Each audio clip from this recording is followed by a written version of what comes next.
aku dan kami yang berontak, ada kita yang sama terkoyak. Dalam aku dan kami yang berduka, ada kita yang sama terluka. Ujian pertama perjalanan adalah pembuktian kesabaran.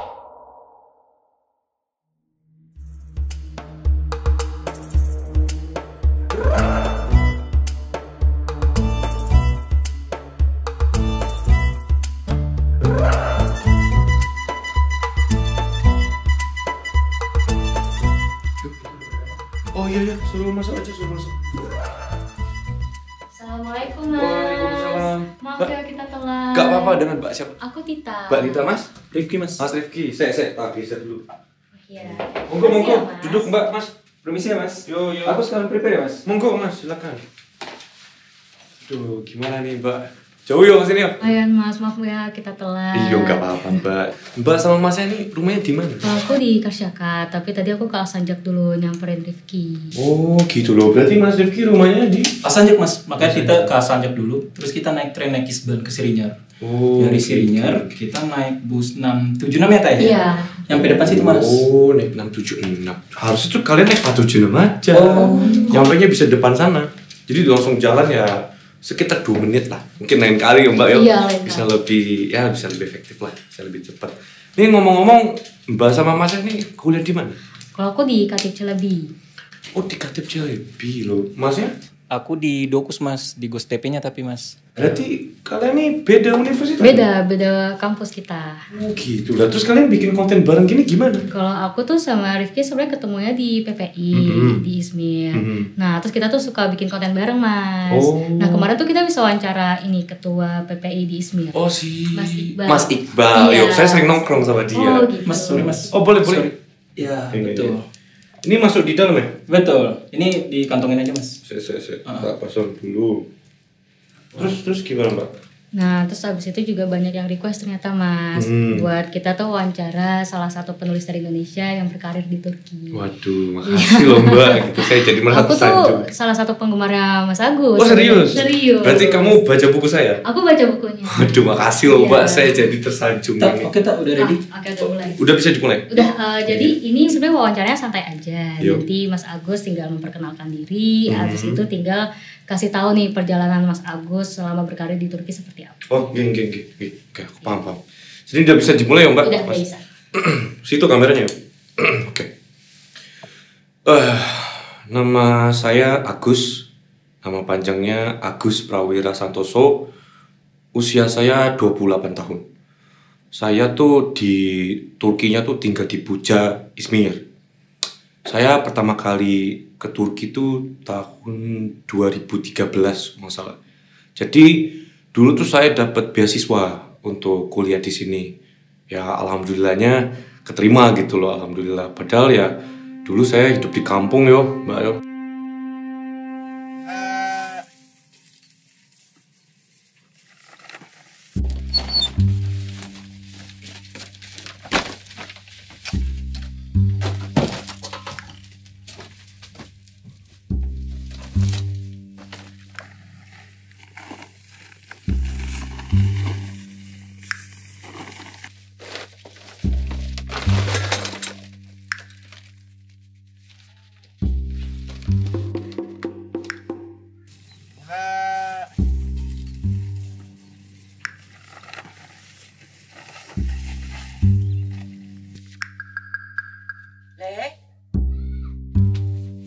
Le? Kau udah pulang, Le? Udah Bu. Oh, alhamdulillah. Kau lagi ngapain, Le? Anu Bu, lagi nulis. Wah, nulis? Nulis apa? Wong buku mau di sini, Le?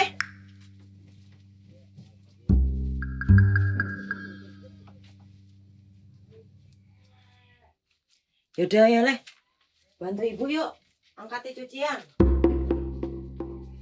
Gus, ibu tuh ngedukung kamu banget buat jadi penulis, Gus. Insya Allah, Gus. Kalau ibu ridho, kamu bakal jadi penulis hebat nantinya, Gus. Tapi Mbok yo bantu ibu dulu di sini.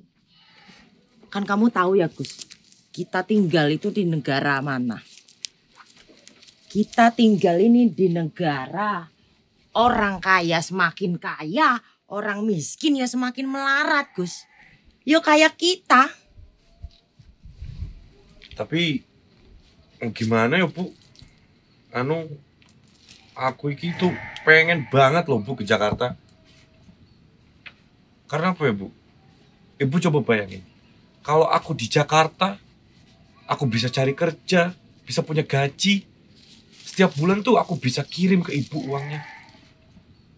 Ibu jadi ndak usah kerja toh?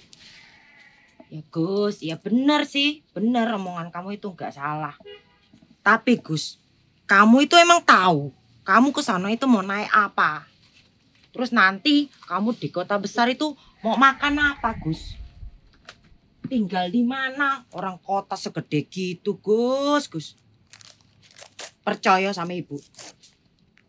Kamu gak akan dianggap di kota besar itu, kamu gak akan Gus dianggap Gus. Ini Gus, ibu di sini tuh dibayar 50.000. Sedangkan kamu di kota, oke lah kamu keren. Kelihatannya kamu kerja di kota. Tapi nyatanya nggak gitu Gus. Kamu itu disuruh nulis dari pagi sampai malam. Tapi dibayarnya sama ibu di sini. 50.000 tok sehari. Kalau ibu punya duit banyak Gus, ya ibu biayai kamu sekalian keluar negeri. Ngapain kamu di Indonesia kalau kamu gak dihargai? Ibu tuh sedih. Anak semata wayang ibu masa digitui orang. Dimaki-maki, dicaci.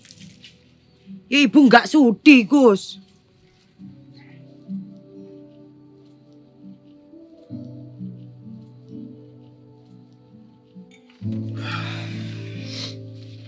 Leh, ibu mau kasih tahu sama kamu Leh. Di Indonesia itu Leh, orang kaya tuh punya power. Gak kayak kita Leh. Orang susah gini gak bisa apa-apa. Gini Leh, hukum di Indonesia itu aja bisa dibeli. Ada bukti nyata. Bapakmu sendiri Leh. Dia jual semua yang dia punya. Warteg dijual. Apalagi yang dijual? Motor. Semua lah yang dia punya dijual. Anak ibu satu-satunya sama tawayang. Ditinggali gitu aja tanpa harta gono gini dari bapaknya. Oh kalau ibu gak apa-apa, gak dikasih apa-apa, ibu gak apa-apa. Yang penting anaknya. Anak itu penting. Harus dikasih harta gono gini. Gak ditelantarin kayak gini. Ibu tuh sedih Lele. Hak kamu diambil semua sama bapakmu. Gak usah bahas bapak lagi. Aku udah capek. Sejujurnya aku juga belum ikhlas Bu. Sama apa yang udah bapak lakuin ke kita. Udah ninggalin aku. Ninggalin ibu. Dan bikin kita susah. Tapi gimana ya Bu? Ibu ndak mau. Coba sekali lagi untuk gugat bapak. Siapa tahu kita bisa menang.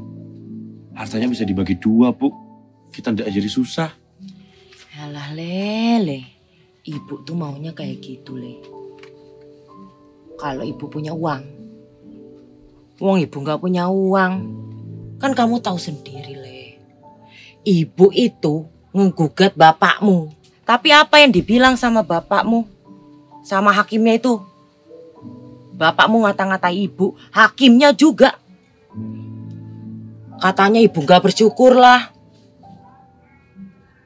Padahal di situ udah jelas Le. Siapa yang salah? Biar Tuhan yang balas Bu. Iya Le. Sabar yo Le. Ini kenapa buku ini tuh berarti banget buat saya. Karena buku ini tuh sudah menggambarkan kehidupan saya dari dulu sampai saat ini. Cuman ya keadaan ibu, ya namanya di kampung tuh udah gak sekuat dulu. Ibu tuh udah nggak bisa kerja keras lagi kayak dulu. Aduh, Mas, sorry nih.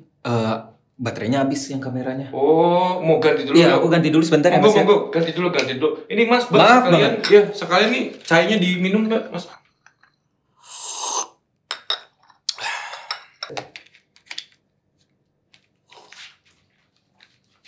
Ini udah bisa dimulai lagi, Mas, Mbak? Oke, sudah Mas. Oke, Lanjutin iya. aja. Kita mulai lagi, yuk.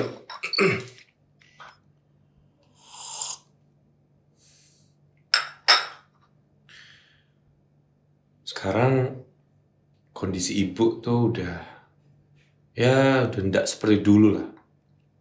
Dulu tuh ibu tuh kuat, masih bisa kerja berat gitu. Ya semenjak udah nggak sama bapak, keadaan keluarga kan semakin berat ya. Ibu harus jadi petani, harus mikirin makan sehari-hari. Dan fisik ibu sekarang udah nggak sekuat dulu. Jadi mau nggak mau, saya tuh ya harus berputar otak. Gimana caranya saya bisa bantu ibu? Gimana caranya saya bisa meringankan beban ibu? Oh, Le, udah pulang, Le. Sini, Le. Ini tak beli makanan. Makan. Nikmat, Le. Makanan kita sehari-hari, Le. Nasi uduk. Oh, bener. Enak, Le. Jangan pakai tangan, pakai sendok, Le. Udah ada sendoknya Bu, udah nggak apa-apa lah. Itu deket juga. Nggak apa-apa Bu. Serah kamu aja. Enak banget Bu. Mantap. Bu. Ibu inget nggak? Ibu pernah bilang kalau misalkan ibu punya uang, ibu mending bayarin aku kuliah di luar negeri. Gitu? Oh, iya, ingat. Jadi gini, tadi aku ketemu sama teman aku namanya si Joko. Nah si Joko ini punya teman, dia bilang dia dapat beasiswa Bu di luar negeri, di Turki. Iya. Beasiswa apa itu? Itu loh Bu, dibayarin kuliahnya tuh dibayarin begitu. Beneran apa bohongan itu? Bener Bu, ibu mah susun. Itu tuh gak kayak di sini Bu, itu di Turki. Di sini mah bilangnya aja beasiswa, tapi kita tetap bayar. Tapi Le, zaman sekarang ini banyak orang sering nipu Le. Jangan cepat percaya sama orang Le. Gak ada itu beasiswa gratis gak ada. Pokoknya tenang Bu, untuk yang kali ini nih, aku yakin ini bisa jadi peluang buat kita Bu. Tapi semua juga ya balik lagi ke ibu, tergantung ibu redo atau enggak begitu. Tapi kalau emang ibu ikhlas, nanti temennya Joko ini bisa bantu aku untuk pendaftarannya Bu. Langsung loh itu dari kampusnya. Oh ya Bu, satu lagi Bu. Apa? Katanya pemerintah di sana tuh enggak cuma bayarin kuliah loh Bu, tapi aku juga dibayarin setiap bulannya Bu. Berapa ya? Katanya aku dikasih uang saku tuh 800 tele apa kalau nggak salah. Apa itu Le? 800 tele berapa itu Le? Ya, aku juga nggak tahu Bu, tapi pokoknya 800 lah, banyak itu. Banyak. Nah nanti kalau memang itu benar, semua aku kirim buat ibu.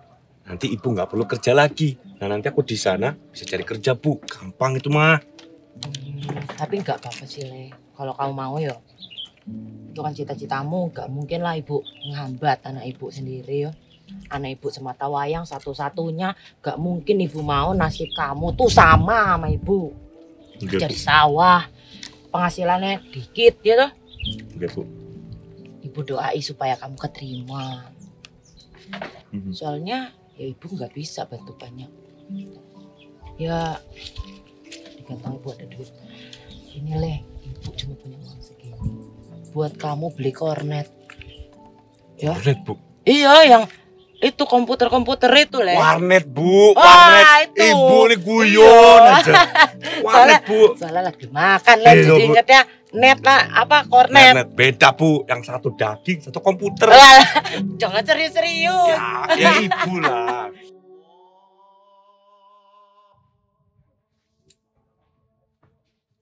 Le, kowe tadi udah ke warnet Le? Udah Bu, Udah. Udah.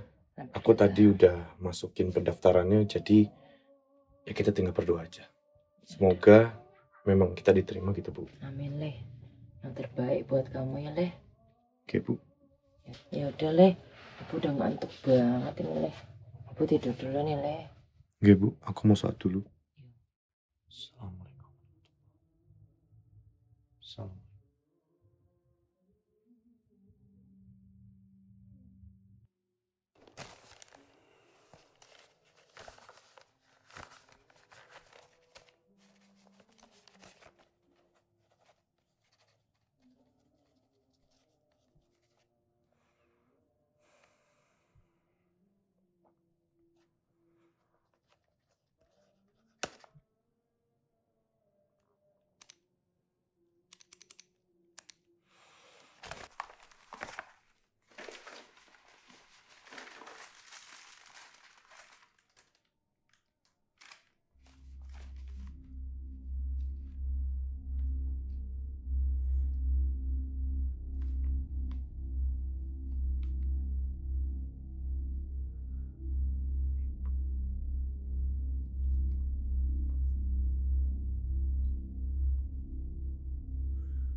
Dalam aku dan kami yang berontak, ada kita yang sama terkoyak. Dalam aku dan kami yang berduka, ada kita yang sama terluka. Merasa paling pintar, padahal bodoh. Mereka tak punya. Jika kau kira dunia penuh dengan orang egois, itu tak lain adalah bayangan dari egomu sendiri. Memang tak bisa dipungkiri, pasti ada lara selayaknya manusia. Sesuatu yang terbaik tidak datang tepat waktu dan pasti akan dilumuri rasa sakit. Namun, rasa sakit akan mendewasakan, mengajarkan kita menjadi manusia yang lebih baik kemudian hari. Dan sejatinya, ujian pertama perjalanan adalah pembuktian kesabaran.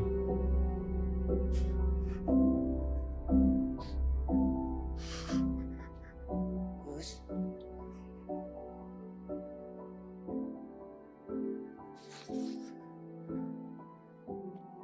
Le,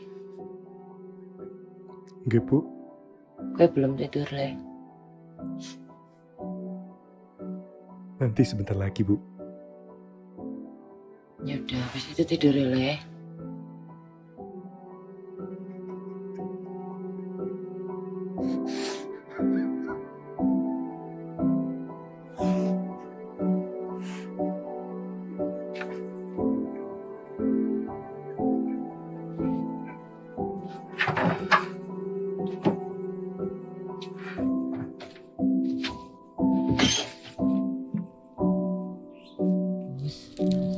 Kalau Ibu ridho, kamu akan jadi penulis hebat nantinya, Gus. Kalau kamu mau ya, itu kan cita-citamu. Gak mungkin lah Ibu hambat anak Ibu sendiri yo.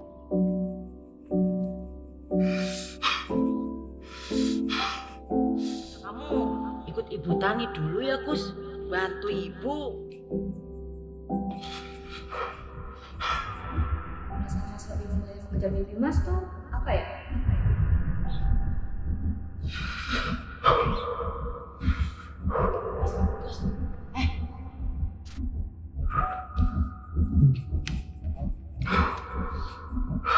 Kan kasihan juga sendiri.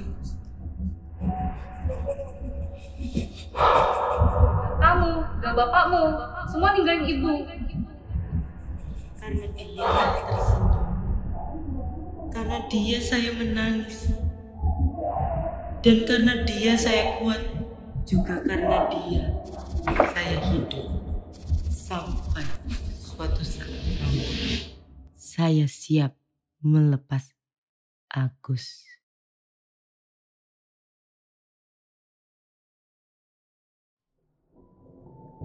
Jika bayang melangkah penuh tanya dan ragu di tiap raga, harapan menghampa melaju, meninggalkan jejak. Harus kusadari, semua berjalan apa adanya. Biarkan semua melintas tanpa batas. Karena ada rencana yang lebih besar dibanding aku dan rencanaku. Dunia berputar bukan hanya untukku.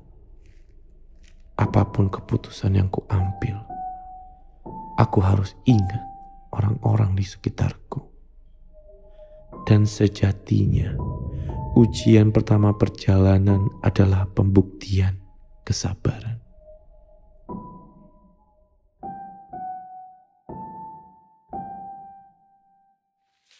Gus. Ya Allah, kamu ngapain di sini, Dok? Itu loh, nasi uduk tak siapi yo. Ya, makan yo nanti yo. Ibu buru-buru dulu ke sawah yo. Nggih, Bu. Ya, Gus. Makasih, Bu.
alhamdulillah dapat beasiswa Turki gitu kan. Lira kan waktu itu masih 4.500, jadi kita dapat 600 tele waktu itu, tapi itu kayak setara 2.800.000 gitu loh. Ternyata Allah masih jalan yang lebih baik. Gue disuruh belajar tiap bulan, gue dapat beasiswa, dapat duit, dan gue bisa support orang tua gue. Abang gue itu dia punya skill nih, dia bahkan sampai juara 1 MTQ Internasional ASEAN di Bangkok gitu kan. Setelah dia juara 1 itu balik ke Batam, ya udah yang dibawa cuma hadiah dari Bangkok itu. Di Batam dia nggak jadi apa-apa gitu. Dia pengen lanjutin kuliah di luar negeri, tapi ya yang nggak dapet support. Gue pernah sekali cerita ke teman gue kalau gue tuh punya mimpi pengen kuliah di luar negeri gitu. Tapi respon mereka tuh kayak nggak ngenakin gitu loh, kayak nggak yakin aja. Lo siapa? Pinter enggak? Duit dari mana gitu loh? Karena gue bukan orang yang berada gitu loh. Akhirnya gue bisa ngebuktiin kalau gue tuh bisa loh sampai dapat beasiswa segala macem. Sebenarnya anak-anak Indonesia tuh kita tuh nggak kalah dengan anak-anak di negara lain. Di Turki juga kita sebenarnya bisa bersaing gitu kan sama anak-anak Turki. Tapi karena di Indonesia justru kita tuh nggak dikasih wadah ini loh buat berkembang. Ya, kalau menurut gue sih itu ya. Ntar kita kerja di luar negeri diomongin kalau lu itu apa orang Indonesia masa kerja di luar negeri. Nah orang kita di Indonesia aja nggak dianggap, istilahnya kan kayak gitu. Gitu sih.